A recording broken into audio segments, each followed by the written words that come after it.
Hey everyone, this is Lalo Reddy from Abstract Music Lab, and today I'm back here to the sound design channel. Today we're creating a bass called Stephan, and it sounds like this if you want to check the MIDI.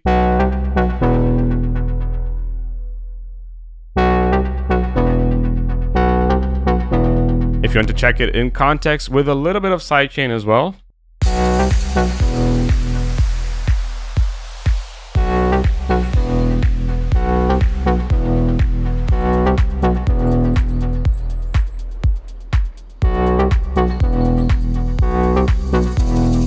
Really cool sound, especially for bass lines, and if you want to get it, you can get it over here in the description below in the Diva pack called Deep Melodics Volume 2 that it's available at Production Music Live's website.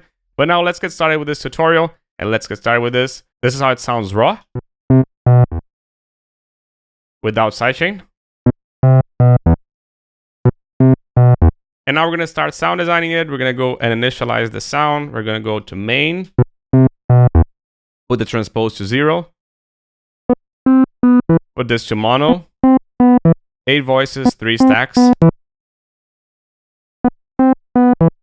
And that's how it sounds like.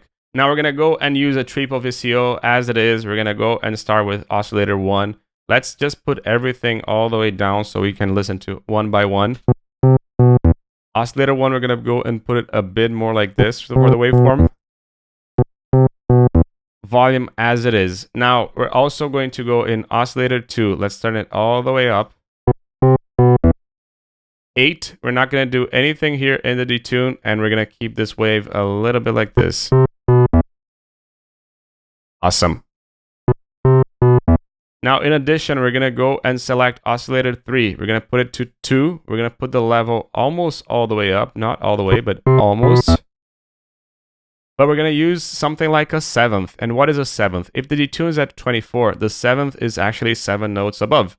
But we're going to use a 5th. But what is a 5th? A 5th is 7 semitones on top of the main tone of the song. So if we want to get 7 semitones, we're just going to go here. Instead of going back to 12, we're going to go back to 19. Going to need more. And you can see how this sounds like a 7th. 5th, actually. We're not going to do anything to the noise, anything to the feedback, and that's pretty much it. Now we're going to use a filter ladder, but we're going to have to put this all the way down. And we barely listen to it. Why? Because we need to activate the envelope 2, which is going to do a lot of things over here. But we have to modulate envelope 2 and envelope 1. So we're going to use a digital envelope 1 and an analog envelope 2. So envelope 1, just so we can get already started with it, we're going to put the sustain a bit down. We're going to put the release a lot up. But we don't listen to much of the release because we have a mono activated. And that's pretty much it. Now decay.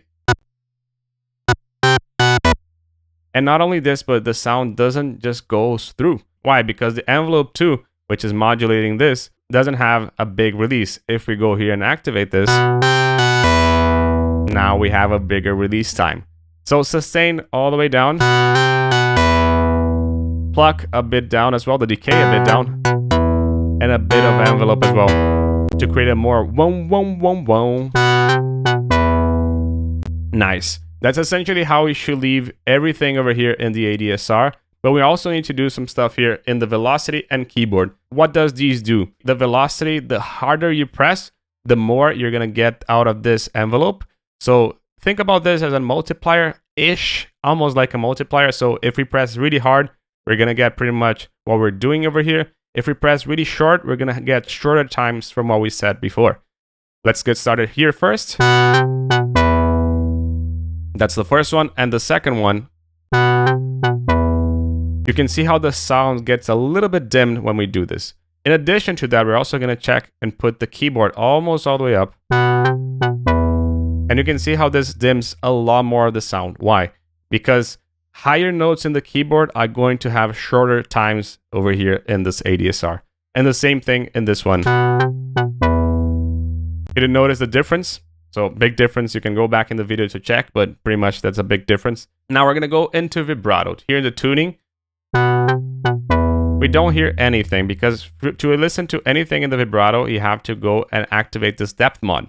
But you can see, and it's going to be left over here at 100%.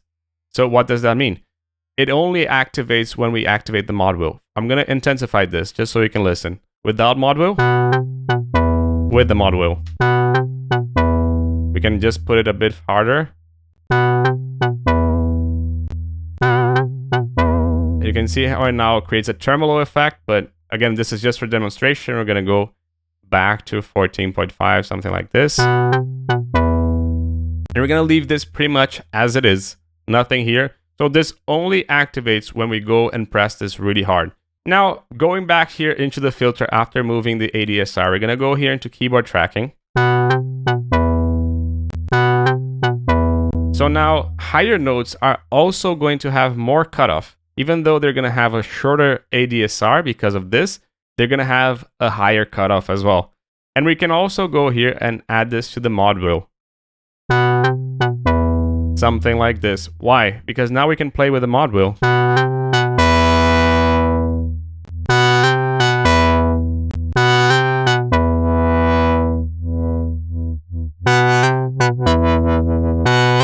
And I'm just playing with the Modwheel myself just to create some cool automation as well, which you can do in your own songs as well. In addition to that, what we can also do in the Modwheel, we can just activate a little bit of vibrato. And essentially, since we're going to leave this modulated by the Modwheel, and I'm just going to intensify just so you can listen. You can see how when we activate the Modwheel, it not only vibrates in terms of the cutoff, but also in terms of the vibrato. I'm going to just leave it a little bit less, just so you can listen. Just a little bit of vibrato there. Glide is going to be as it is.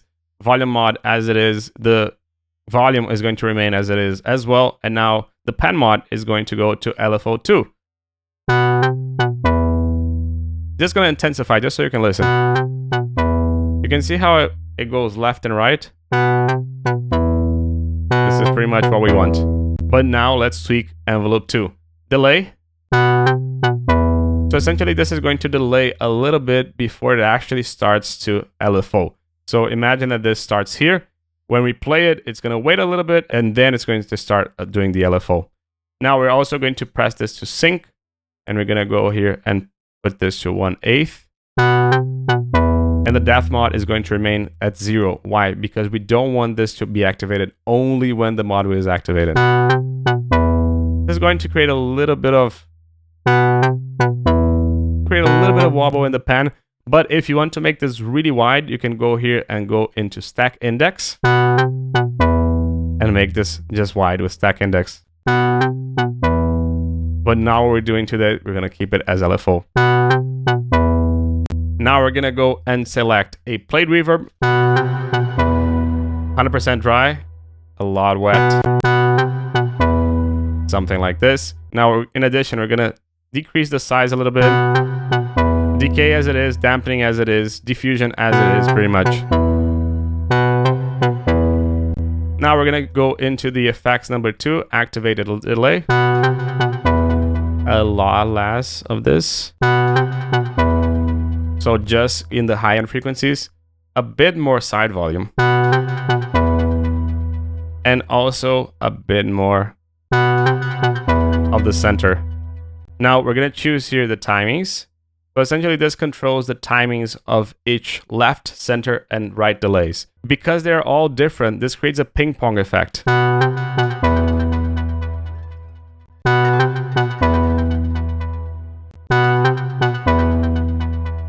A bit more feedback.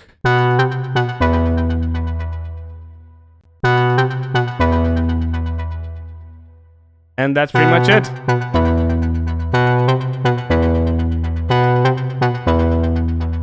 This is sounding more like a lead, and I was asking myself, why is this sounding like a lead? We made a mistake in the beginning. The transpose has to go all the way to -12.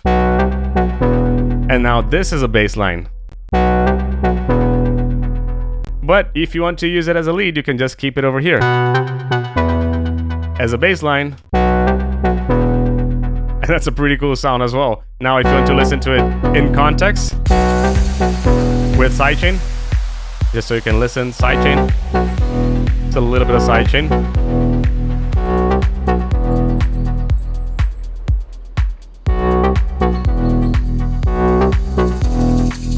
really cool sound that you can find over here in the description below. This is Leo Loretti from Abstract Music Lab signing off. Ciao.